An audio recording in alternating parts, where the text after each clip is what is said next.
Parce qu'aujourd'hui, on vit avec les permis de construire d'il y a plusieurs mois.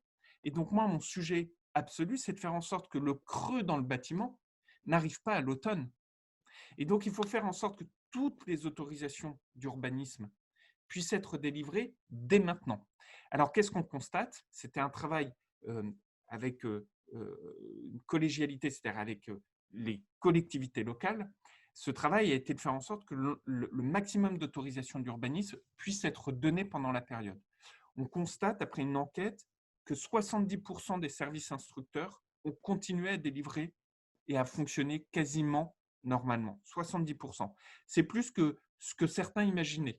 Ça veut dire que la machine des autorisations ne s'est pas arrêtée.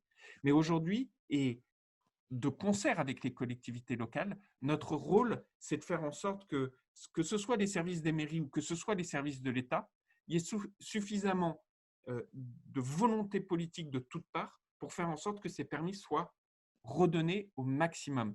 Ça nécessitait notamment, d'une part, la mise en place des conseils municipaux qui viennent d'être mis en place pour toutes les mairies élues, et le fait que, si la situation sanitaire le permet et se confirme, le second tour des élections municipales dans les autres communes se tiennent au mois de juin, va permettre aussi, évidemment, d'accélérer la reprise des permis de construire. Donc voilà tout ce qu'on fait. Je tiens à signaler d'ailleurs, parce que c'était des chiffres que j'attendais avec impatience, euh, dans les 3 mois qui ont précédé le confinement, nous avons eu une augmentation de ces autorisations de l'ordre de plus de 10%.